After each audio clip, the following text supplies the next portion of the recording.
I'm gonna just say, if you've never done meth, fucking don't do it. I can't honestly say that I got to a point that I wanted to stop. I'm still learning, but I recently, since I've gotten clean, I'm realizing that you don't put people on pedestals, and know that you're just as equal as the other person. There's so many tools, like I don't even know what to say. For one, number one, my personal tool is my Bible. That has really grounded me in my walk with my recovery. Hope. You have to have hope, and you have to have confidence, and you have to just stay humble. Do not give up. Do not give up. You know, and nobody's perfect.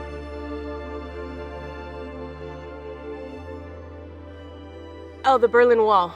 See, I go down the rabbit hole real quick. It's all good. So I would ride my bike in Germany to school in the mornings, but when I got there, it was a culture shock to me, so I had a new stepmom. I had just gotten a new stepdad here in 5th grade, right? Wasn't working out for me, so went there. Now I have this new stepmom named Darla. She's younger than I am now. She was probably 36, maybe even younger. Hot as ever. And you know what I mean? And he would, and then I had this new little stepbrother.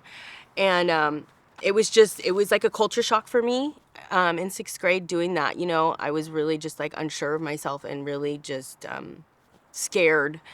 Just a scared little girl, you know what I mean? I hadn't been with my dad in a long time. And so he decides he's going to take me shopping for my first day of school in Germany.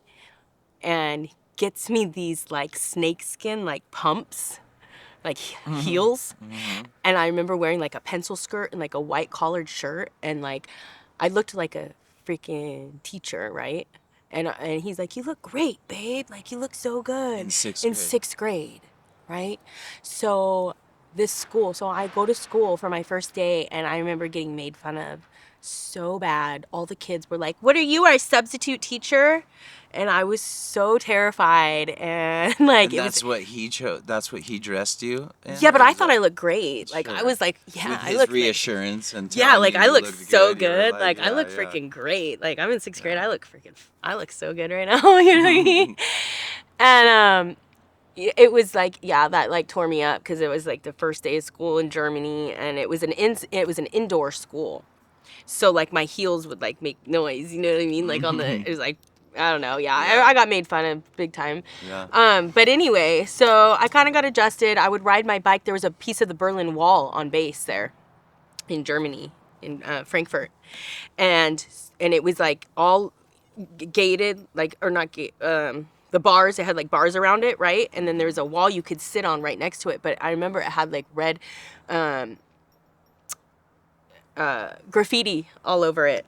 And I would go there every day after school. I would ride my bike over there and sit there, and I would just chip at it every freaking day until I got, yes. So And there would be like the MPs, like the military police would like ride by, and I would just be like, just sitting on the wall, hanging out, you know what I mean? Like, whatever.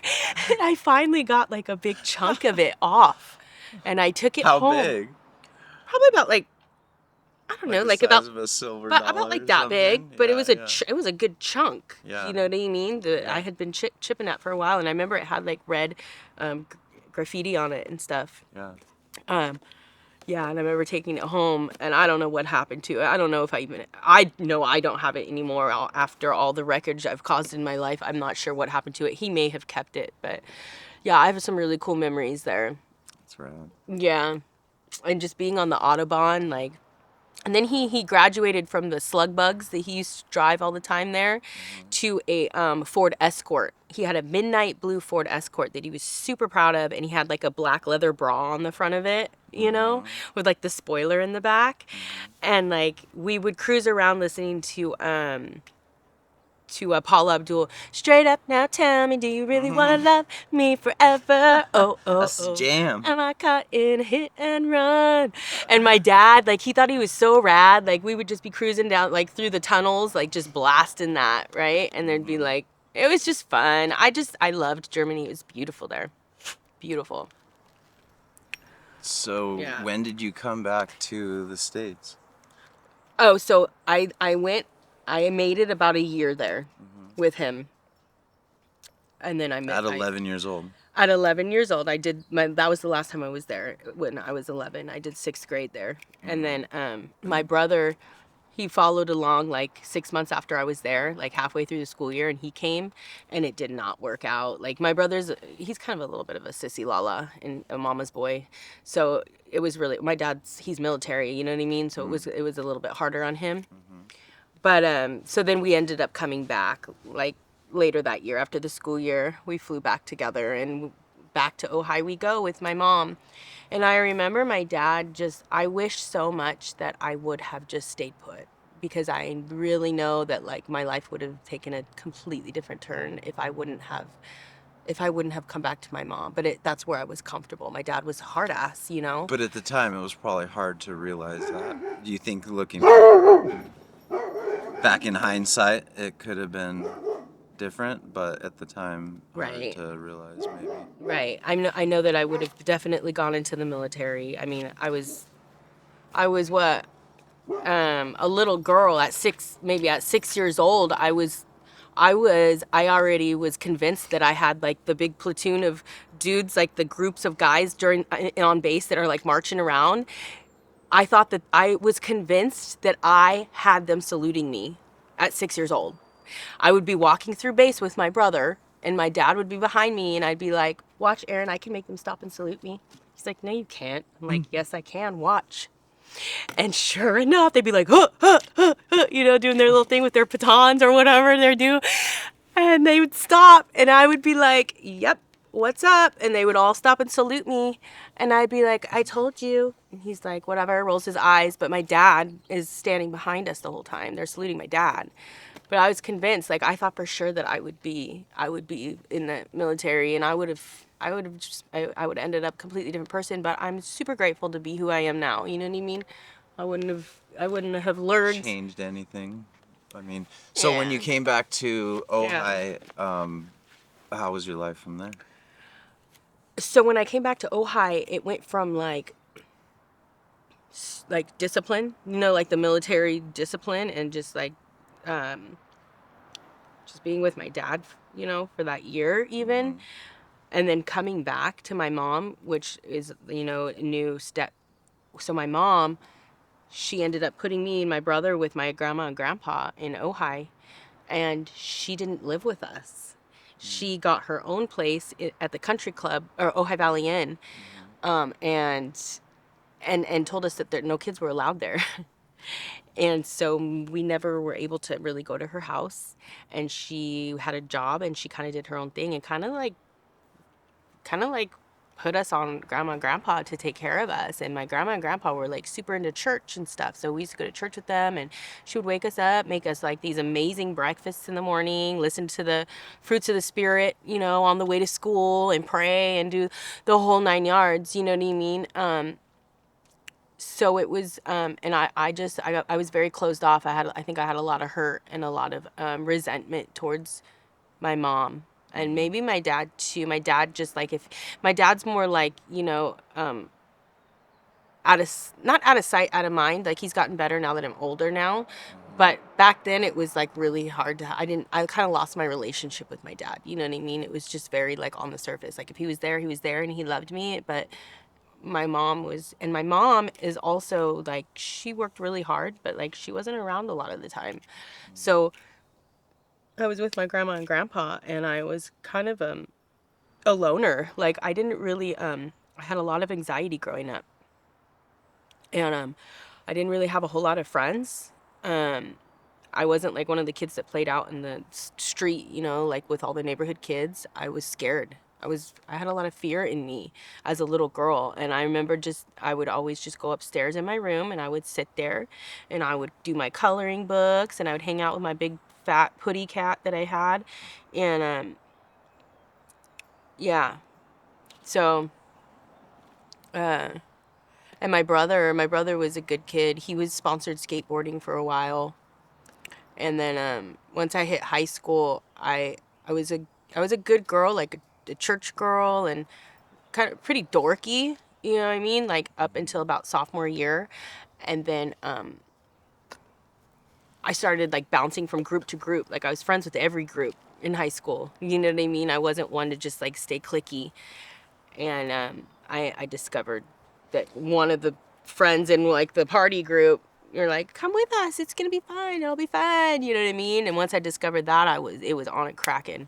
I was like, okay, I found my group, I found my spot, this is where I'm gonna be. Yeah, yeah. This is where I belong. Mm-hmm. I came out of my shell real quick, you know? Because of the excitement or the influence, you think, or Because just what they were doing? not I just felt happy, like I got to get that out, I guess. I don't really know. I just felt You felt wanted. I felt wanted. included, Yeah. and get a beer in me. I felt wanted. Yeah. And then I discovered, like, and then all the boys are just, you go to parties and it's like, oh, people do like me. You know what I mean? I was scared to death of boys. Like, I remember, like, sophomore year, like, people would be like, oh, they have a crush on you. They're going to ask you out or whatever. And I would literally beeline it, like, across campus, like, go all the way around the building just to, like, purposely not run into this person in the hallway to get to another class so that they didn't ask me out. You know what I mean? I was scared to death of guys. Scared to death. So I didn't even have, like, my first kiss wasn't until I was like 17 years old. I was 17 when I had my first kiss. So yeah, that's how scared I was of boys. Yeah. So then, once the socializing with that group So of people, how did that take? Yeah, off, so or the what drinking happened? is what made me comfortable, is Right. what got me out of my shell. Once you could have a few drinks, you loosened And I up. was like, all right, Liquid courage. yep, that's Right. exactly what happened. And then it was, you know what I mean? And so at this time, like, once high school hit, my mom, my grandma and grandpa have a number of properties in Ojai that they owned, that they would rent out. So they ended up renting out one of their houses literally on the very next street of their house, to my mom. So I ended up moving, me and my brother moved with my mom around the corner in Ojai, and I grew up there for the rest of the remainder of high school, with this new stepdad that I had. And it was, I can't say it was a nightmare, but it was definitely unhealthy. Why was it? It was unhealthy because he had a lot of mental health. Like, he was a surfer. Like, he was like one of the surfer dudes that, like, hangs out at the point all day long and says he's going to work, and he's got like his little cement trailer thing. Like, he was like a contractor, you know what I mean? There had his own little, like, he would lay tile, and he was a stoner. And I guess maybe he had his own little business. Like, he was like a little side hustler dude. I don't know what he did. Laying tile. He was a tile guy, yeah. Yeah. So he had like that bright orange cement thing that you know. Right. But he would say he was going to work and he never went. And so my mom would work her ass off. Like, she was working 3 jobs at the time. Like, she was a caregiver. She worked at Barbara Bowman's in Ojai, which is like a really, really expensive, like, clothing line in Ojai. And she worked at the Ojai Valley Inn and the Racket Club. So my mom was constantly gone. She was always working. And Frank, my stepdad at the time, he would say he's going to work, but he would lock himself in the office and not come out. Or he would be gone, and he would be at the point surfing all day long. So it just became really unhealthy. We weren't allowed to have friends in my house. We weren't allowed to have friends over. He was like obsessive compulsive. Like, we would have to vacuum, like, the carpet, and he would have to see the lines on the carpet. Oh wow. You know, like, it's like it has to be, yeah, Big time. bad. And so, like, when we would come home from school, I used to play the piano. We had a grand piano in my house, and I would come home and I would, like, just I would freaking just, like, smash in there, throw my backpack on the floor, and I would hit the piano immediately, like, before homework, before anything. And I would just start playing, and he would come in and be like, what the fuck? Like, because the lines are all not perfect on the... Right, sure. Yeah. He would time our showers. He would hide food, like cookies and shit, under his bed so that me and my brother couldn't get to him. He had a little bit of some mental health issues, depression and shit. Yeah. So, yeah, so I was still then at that point, a number of years later, after 6 years old, being in fear, I was still living in fear. I still wasn't super comfortable. You know what I mean? I felt like I was just I was not wanted. Like, I would come home from school and he would be like, well, what are you doing here? And I'm like, I live here. Like, get used to it, Right. But it was always a feeling of being not wanted that I've lived with for years. So when you found the crowd that you liked and you started drinking and partying, that changed your demeanor and attitude. Yeah, totally. Yeah. So what happened? What happened after that phase of your life, and how long did that last for?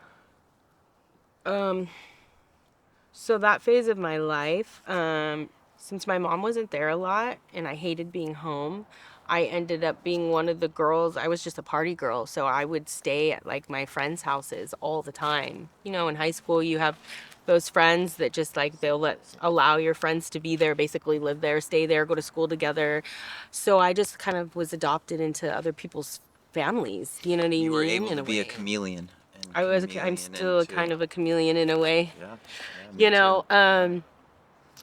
So it's been really like not stable. I haven't been really super stable probably ever in my life. But so that kind of like started the whole, I wasn't a drug addict yet, okay? Like that hadn't happened yet. You hadn't used any hard drugs no, to that point?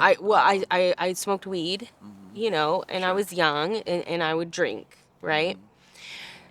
So then I started hanging out with the HAs. My stepdad, he had a daughter named Kimmy, which was my sister. She came and lived with us, and she was 2 years older than me. She was dark. She was just like a dark soul, kind of, She was amazing, and I looked up to her. I thought she was really cool, but she was trouble. And so I thought she was awesome, though. You know what I mean? She was my older sister, and I thought she was just rad. So I kind of started hanging out with her and her friends. And then fast forward till like senior year, I started hanging out with the HAs. She took me to a concert, a System of a Down concert. Senior year in high school. System of a Down concert we went to in Ventura. And she took me, and the HAs were there, and I met one of them, and I ended up hanging out with them for a few months, and I ended up deciding to have a party at my house in Ojai with HAs. So my whole street was like covered in bikes, and then all my preppy friends from Nordhoff. Bad mix. Really bad mix. Anything crazy happened? So like I remember my little brother being home, and he was like hiding in the closet, scared to death the whole time, and I was just like, it's fine, don't even trip, like it's not a big deal. Anyway, the next morning my mom was caregiving. She was gone all night. She came home at like 7 a.m, and there was just a bunch of HAs passed out on the freaking living room floor, beer bottles everywhere, bikes everywhere, and she kicked me out. I was 17, and she kicked me out. It was the summer. I must have been 17 or 18, actually. Maybe I was 18. Something. My timeline's a little messed up, but it was the summer right after senior year. So she kicked me out, and I moved to Texas. I moved to San Antonio, Texas. And then that's when I was on my own. Like, I literally had, my dad lived in Texas at the time. He was in the military there.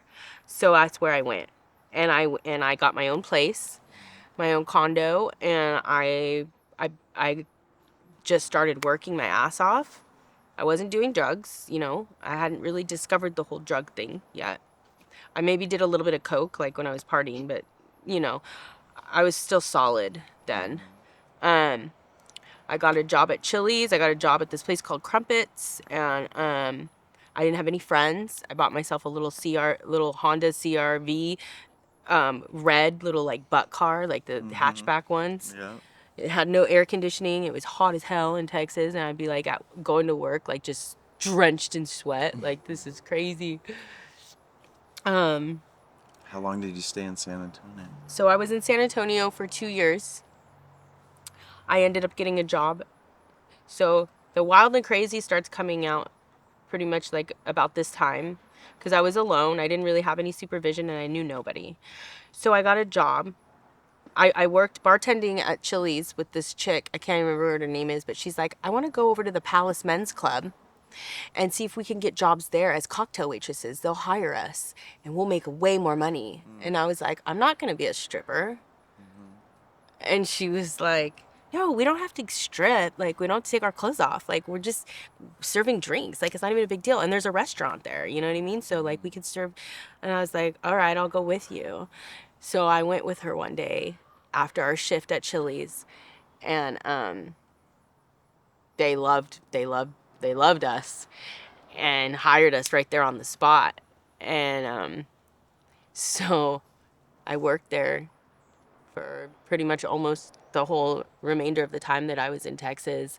And I never danced, but they sure wanted me to, and I helped manage that place. I did really well there. I loved that job. It was freaking amazing. Like, I made so much freaking money. I helped bartend, I helped manage, I cocktail waitress, served food.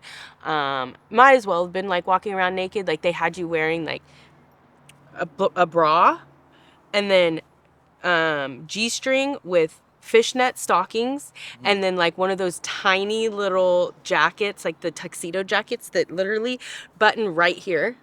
And that's it. And then it just like a little baby tail to cover your butt. Right. And that's all I wore. And I started drinking. I would drink protein. I would drink Patron, Silver Patron, and Jaeger. Those were my drinks. And I remember one time I got so wasted one night, and I got home and I went to take off my bra, and I had like $900 in my bra from that day working. And From that one shift? From that one shift.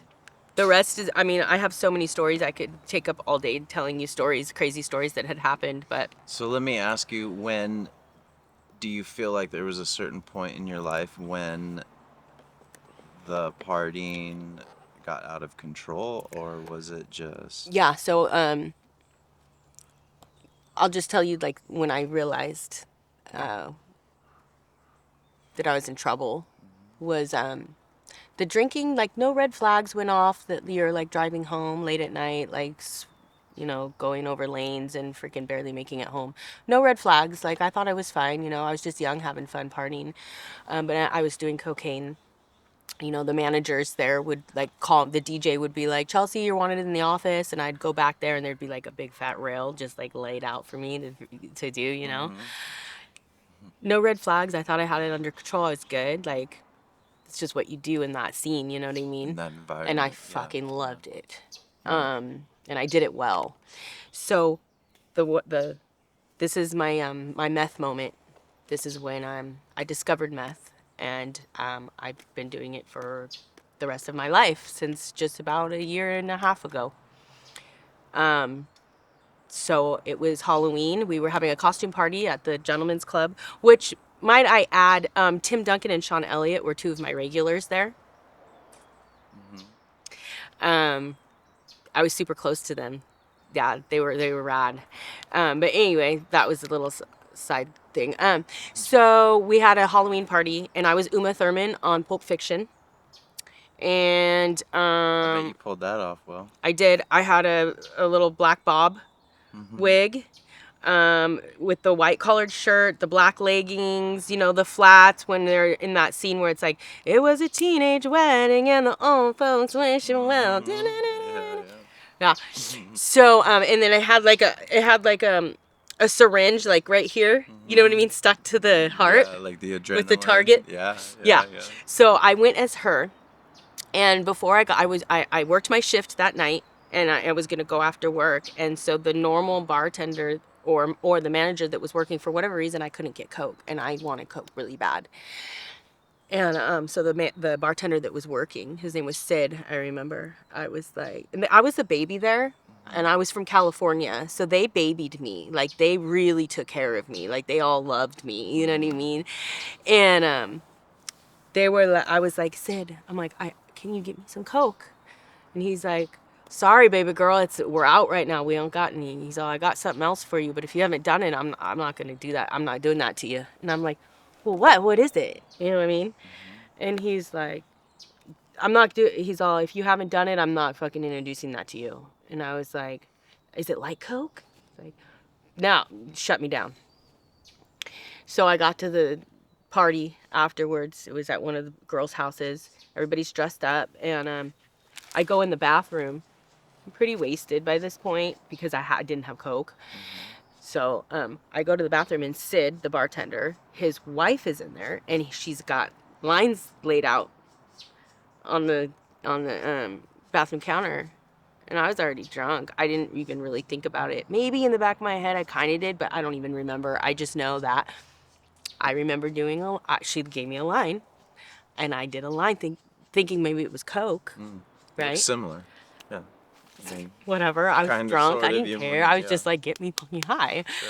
So I did this line, and I'll never forget because it felt like the back of my head caught on fire. Like, you know what I mean? Like, and I just looked at her, and it was like a lemon drop in my eye, and I'm like crying on one side of my face. I'm like, what the fuck? And I remember looking in the mirror, and I look exactly like Uma Thurman on Pulp Fiction when she's like, oh, god damn, you know? Yeah. And I literally said that to myself, and I'm just like, oh my god, what the fuck was that? So after that, I literally sat in that chick's car for like the whole rest of the night, talked her ear off. So annoying, probably. So let me ask you Didn't a go quick home. question, because a lot of people that don't use amphetamines, what was the high? What did you experience doing it and being introduced to you for the first time? What did it feel like? I'm gonna just say, if you've never done meth, fucking don't do it, because it's fucking awesome. And you'll never want to fucking stop. And it's fucking, it's basically Coke, like ramped up 100%. Times 100. And right? it's cheaper, and it doesn't fuck up your nose. I mean, and it was like amazing. I was literally high, like I would be high on Coke, but for like 3 days straight. And I fucked off my boyfriend's birthday. I didn't go home for like 3 days. I was at some random person's house. I had no idea where I was, and I'm sure I was annoying the hell out of him. But I was hooked after that. It was on and cracking. So that was when I was 21 years old, and I am now 44. And I've been doing it ever since. So a career long of I've been doing it ever using since. amphetamines, yeah. Because I feel like so many people out Yeah. there that haven't done it, they don't understand exactly like the effects from it, and then they like wonder why people do it and become addicted right away, you know? Or It makes you feel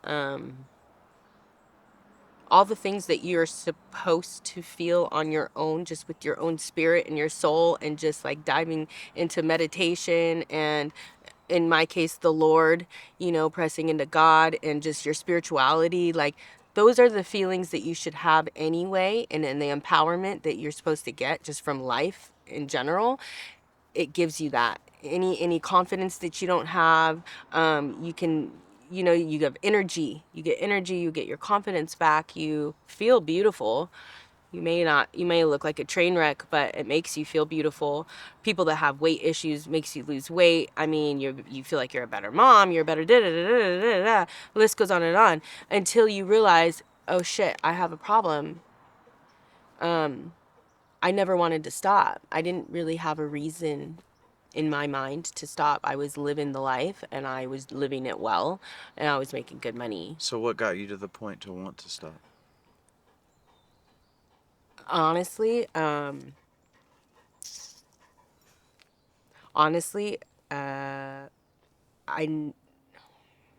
I can't honestly say that I got to a point that I wanted to stop.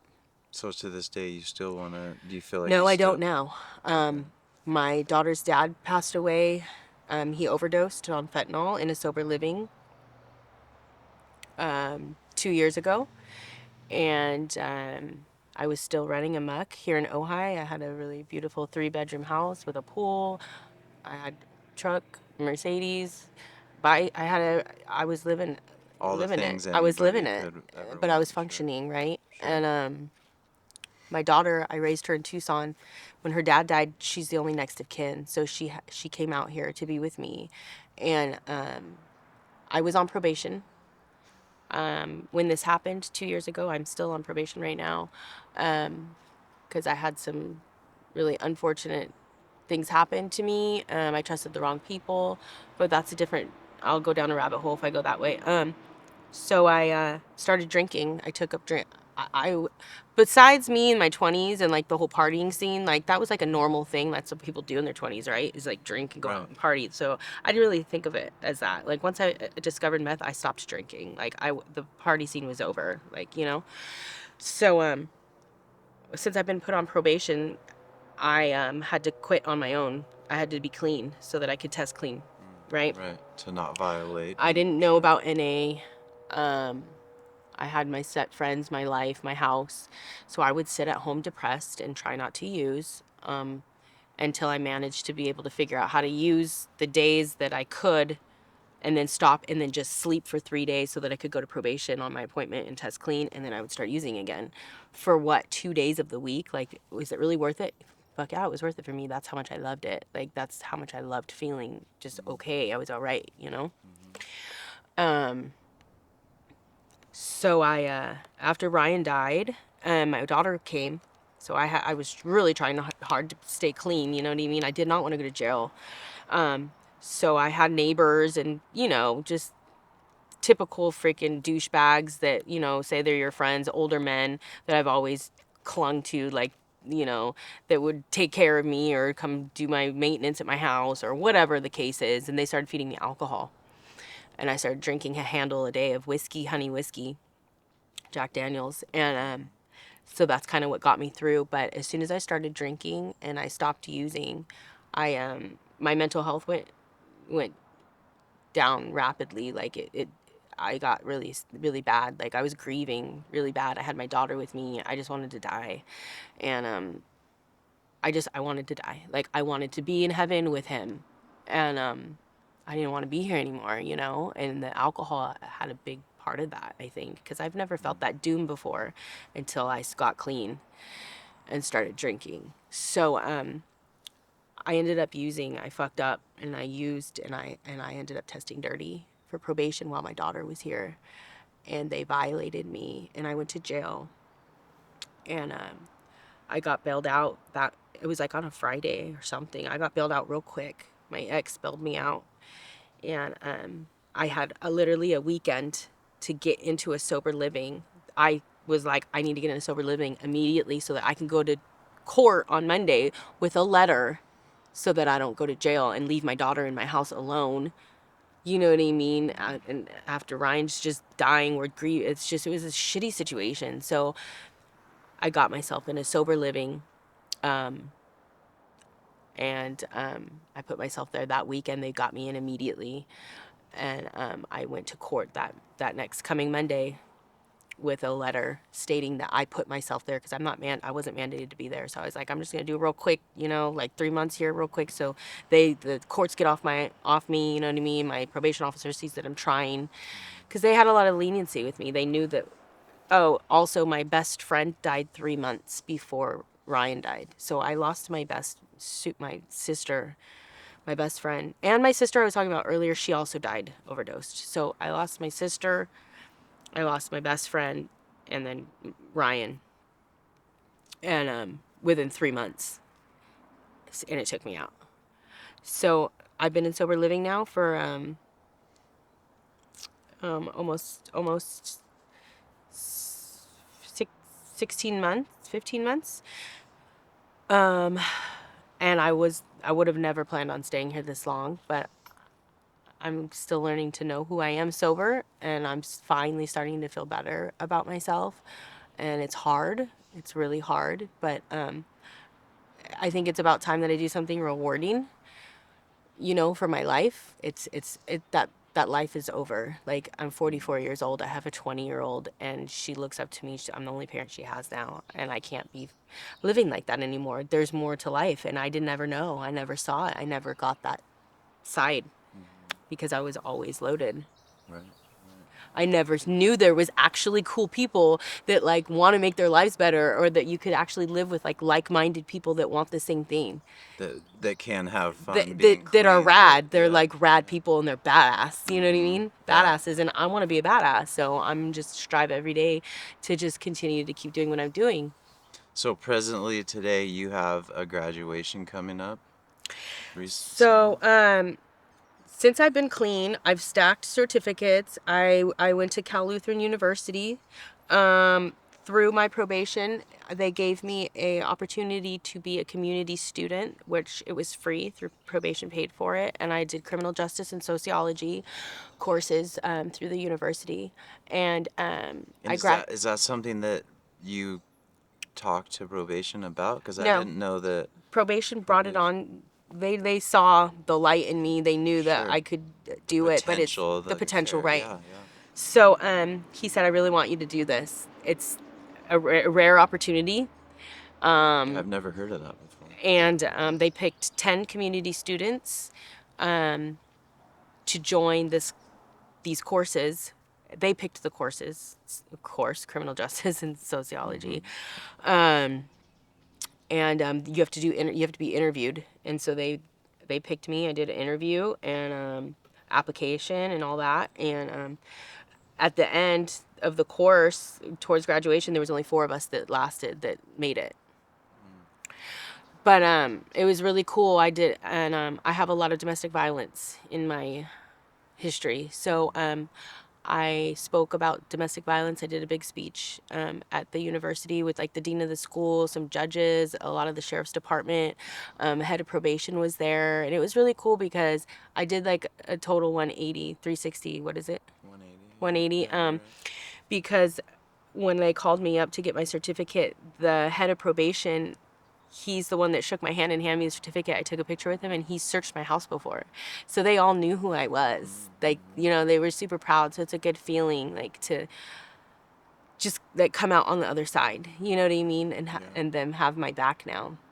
So what I'm graduating now from is, it's called GEO. It's also through probation. Like, it's crazy how when you get in trouble, like, you hate your PO, right? But they really are just kind of trying to, like, lead you in the right direction. And when you're first newly in trouble and you're still living like that street life, it's like, fuck probation. You feel like Fuck that. Like, what are you, fucking brown nosing? You play the victim, right? Yeah, like, I can't believe this. Dude, fuck this. This sucks. Like, just straight disrespectful. Like, Right. when At you the end start of the doing day, your they're just doing steps, their job. when you start doing your steps and you start growing up and, like, you just get all that, like, filth off you, you realize, like, how to be an adult. Like, you have way mad respect for them because they actually really are trying to help. You know what I mean? But, what'd you ask me?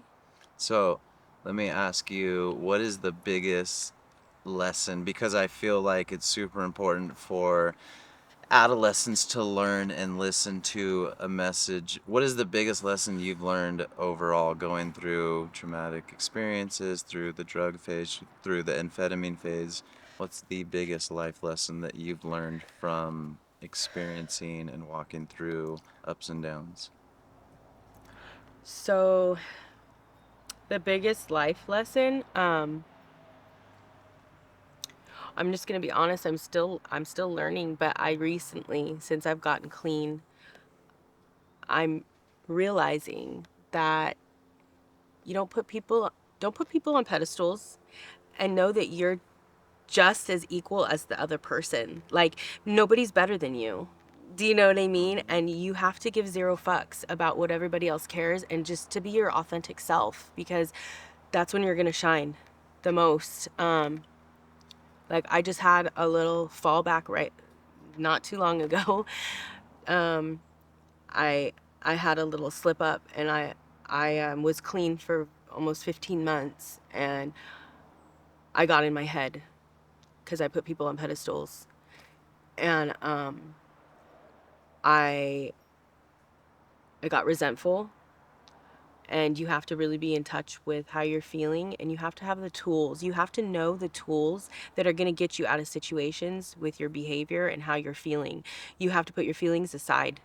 It's the most important part, is put your feelings aside and to live more on a logical basis, like almost not robotic, but like if you can just put your feelings aside and just rise above your situation, I promise you, it gets better, and there's a light at the end of the tunnel. Because the hard times, you have to get excited for the hard times. You have to embrace the hard times to grow. Because if you don't have hard times, you're never going to get any better. Like, that's what makes people badass, is to grow through them. Not go through them, you grow through them. So, I'm not perfect by any means. Like, I literally just fucked up not very, very recently, and it was a really hard time. I literally, my whole reality of like what I've been living for the past 15 months and the people that I embraced as family had my stuff out on the street in trash bags, in black trash bags that I had to pick up, and I got thrown out of my house, and I was literally stuck in a little motel by myself, scared to death, like a little baby, broken, like just a couple weeks ago. And I've never lost sight of like that I have the Holy Spirit inside me, and this is just my higher power, but that's who guides me, and I will never lose that no matter what. And your past doesn't define you. You're capable. Every single person is capable of doing just the same as the next. Like, whoever you look up to, don't put them on a pedestal. Just strive to be that person, or get to know them and get advice from them and see how they live their life. You know what I mean? And yeah, you just I don't know. I know that I rose above it. I rose above it real quick, because I was like, I do not want to live this life. I am so much better than this, and this is not going to take me to down the road I want to be on. Like, I am going to be somebody, and I'm going to be worth it, and I'm going to just tell myself that every day, and just not worry about what other people think anymore. You know what I mean? Zero fucks.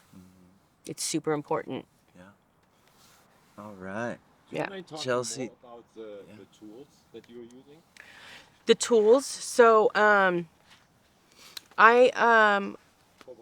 just finished. You're doing fucking incredible. Keep it up. I feel I like just don't even... finished. I just finished 52 weeks of domestic violence classes. 52 weeks, and I was dedicated to those classes. I literally, so dedicated that I was in my sober living in the closet. I would go in the freaking closet, which the closet's like my happy place. I always hide in the closet when I isolate, and either the closet or my car. But I would do Zoom classes for 52 weeks, which is a whole year, every Monday night. And I would sit there for 2 hours with my back breaking on the floor in the closet doing these domestic violence classes. And I can't tell you how many tools that you can learn from that. I also did anger management. I've done, relapse prevention, a little bit of therapy, which I need a lot more of that. God knows I'm fucking crazy, batshit crazy, but they help. And the thing is like, it depends. There's so many tools. Like, I don't even know what to say. For one, number one, my personal tool is my Bible. That has really grounded me in my walk with my recovery. If I didn't have the Bible to kind of like walk me through things, and God, and asked him for his discernment and his guidance every day, and to just be with me and to carry me through things, he speaks to you, and it's fucking rad. Like, it's so powerful what he does in our lives if you just allow it and surrender. But there's so many tools, like as far as like your behavioring tools, like where you make a list, of things that make you happy, like to put you in your happy place. Like, if you feel like you're gonna just like have a pop off at someone, or you're angry, or instead of lashing out or like just punching someone in the face or freaking out or whatever you do, like make a list of things, like maybe like 5 things that make you happy. So like my list would be like, I love to sing.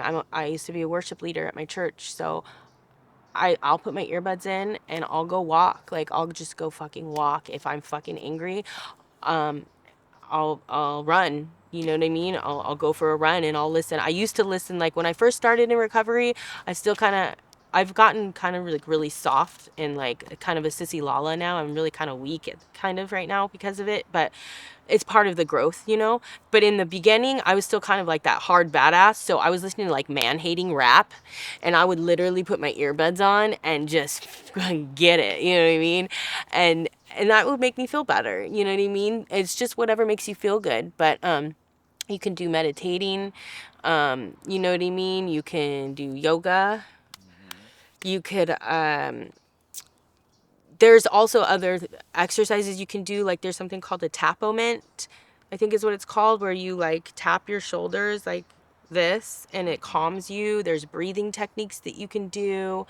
Um, there's all kinds of resources, you know what I mean? And I have that too also. Like if anybody has any questions about resources and like needs numbers or, you know, ideas of places to go or people to talk to, like I have all those resources because I've been through it for the past 2 years.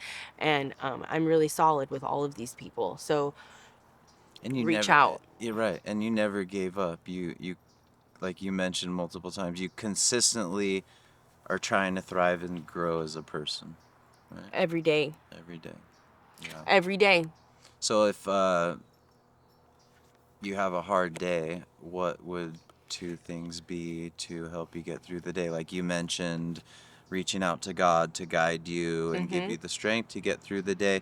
What if you were to run into old acquaintances or people? You know, I feel like it's important for viewers to Right. know what to do in that situation and how to approach it and attack the day and change your surroundings. So if you were, you know, I Change mean, your we, surroundings. right, like we grew up here, we're local here, we obviously know people, and unfortunately not everybody overcomes addiction. A lot of people go in and out of addiction. So what, Right. you know, what would you do to, what tool would you use to avoid falling back into old behavior? So,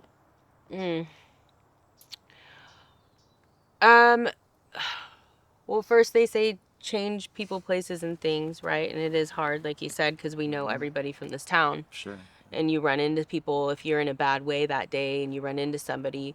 Um, at that point, I would think that it gets to be really where you are in your recovery and how bad you want it. You know, It has to come from within, I it feel has to like. come from within, exactly. Right. Right. Like you can't just, like they say, you know, you go to the gym and you look at the weights and you're not going to get bigger. You know, like it has to come from within, and you have to be self-motivated Right. and like willing to, you know, get out of your comfort zone Right. to grow as a person. Right. It's like muscle memory. You know what I mean? Mm-hmm. It's just like working out. It's muscle memory. Your Yeah. brain has a muscle memory where Yeah. you do it enough times and you get stronger each time. Like if you're, you know, in a bad way that day and you're at the store and you run into an old friend that's still using and you're like, you have the fuckets like I did just a couple weeks ago that came, it's So what? cunning and So it's what? baffling. So Right. that's at the point where you say no. What did you not do in that moment when you had a case of the fuckets? Did you not use the tools that we learn living clean and healthy? So What what was different? happened to me was it's a really good question. What did I not do? Well, clearly what you're supposed to do, the protocol is you're supposed to call your sponsor, right? I did not do that, but I had already in my head, I didn't leave knowing that I was going to use, like I didn't set out to say I'm going to go get high. That wasn't my deal. It was more of a mental health thing. I think I had a little breakdown. And I was fed up. I got the fed ups. Like I didn't want to program anymore. I was sick of being in the house I was in. I got complacent. And that's really important is to not get complacent in your recovery. I now know that that's what happened. I was hitting the same meetings Mm-hmm. every day. I wasn't going out of my comfort zone. Right. And that's huge. Like doing this right now with you is out of my comfort zone, especially calling me like an hour before, like, hey, come Last check it minute out. Let's on the do this. spot. Yeah. I'm like, and here goes my head. And there I go in the closet, like just sitting there going, fuck, what am I going to wear? What am I going to do? You have to get out of self. I felt like it was such a good time though for like what you have gone through recently. Yes. You know, like I felt like you would be 100% vulnerable and Yep. be willing to openly and honestly talk about everything and just putting everything on the table. Yep. Because life, when we get clean, life You saw doesn't become peaches and it's not peaches and cream a lot of the time, right? Like you said, you just said, like I was broken. right, and you didn't. It wasn't in your mindset or thought process to go get high right away. You know, it's almost like underlining factors Absolutely. led up towards getting high at the end of Yeah. that decision or day if you had a bad one. So, what would be your message if you could tell anybody one message of hope? What would it be after everything you've learned and gone through? Of hope, just to not give up and embrace the hard times, because that means that there's a better chapter coming. You know, if you can get through it. If you can get through it. It's not always going to be great. You know, I'm still broken. I'm still broken right now. I'm super confused about who I am now because I thought I was solid in my recovery. And you have to have hope. You have to have hope, and you have to have confidence, and you have to just stay humble. Never give up. Do not give up. Do not give up. You know, and nobody's perfect. Nobody's perfect. And some people live a more honest recovery than other people. You know, you don't know who you're sitting next to you. You don't know what the person next to you had done the day earlier or even an hour earlier. You have no idea. And they may be saying that they have a number of years clean, or you have no idea what the next person's going through. So it's really on you, like, to keep your recovery honest. And it's empowering. It's empowering. And some people don't have a relapse in their story, which I imagine is also empowering, but there's a reason why things happen. And when I went to my pre-graduation thing yesterday, I talked to my old counselor, and I told her what happened, and I said, I didn't even mean to do it. Like, I didn't set out to go use. Like, I didn't want to do that. It was just, I was fed up, and Sorry to interrupt. That's how I know, you're good. that's how powerful drugs are. I didn't want right? to use. You I don't. don't think I wanted to until, this is the key. I was with my friend that's been a friend of mine for a very long time that helped me get into the sober living. He was sober at one point and is not now. And I reached out to him because I needed a ride home from work that night. And he picked me up. And I was already fired up. I was already had the fuck it's. And all of a sudden I was past the point of, I don't want to call for help. I don't want to sponsor. I don't want to be at that house anymore. I'm done. Right. Fuck it. Right. Yeah, I'm just gonna do like a little baby line, like, whatever. Fuck it, you know. And then it was just like a series of well, what led up to it was that week prior was my daughter's dad. We celebrated his anniversary of his death on September 30th. Then I went to the hospital because I was sick and I hurt my knee in softball. And my daughter got in a car accident, and I watched it. I saw the whole thing happen. She was picking me up from the hospital, and I looked up, and our car was getting smashed in the middle of the road by a Jeep Wrangler. And so it was just it was a series of things that happened that caused that. Although it really is just in me, and it's going to have to be part of my story now. I wasn't really expecting that to happen. I thought I was solid. And that just goes, you know, it's like, it just shows you that how strong you are, though, to just rise above. Right. Get out of it, rise above, get yourself in a new place. And honestly, it's like a blessing in disguise, because I couldn't be in a better place right now. Right. I'm way more comfortable. I'm way more relaxed. And the sober living I was in, it did its time. Like, it did its job, what it needed to be done. I got complacent. there, and I handled it wrong. I should have looked into getting into a new place, you know what I mean, and doing it the normal way. Instead, I somehow acted out, or I had a little mental breakdown moment where I was just like, fuck it. Yeah. I don't want to do this anymore. And I think Done. that, you're right. And I think that And is now I'm back. so important that you realize that and acknowledge that, you know, because I think so many people lose sight of that and don't acknowledge that, you know, you had a slip and you get back on your feet. So Right. it's amazing. Thank you so much for telling your story with me. Thanks, and Dustin. I appreciate it. I appreciate you asking me. It's very, very cool to hear you Yeah. vulnerable and honest. I really appreciate it. Thank you. Thank you. What do you think? Rise above?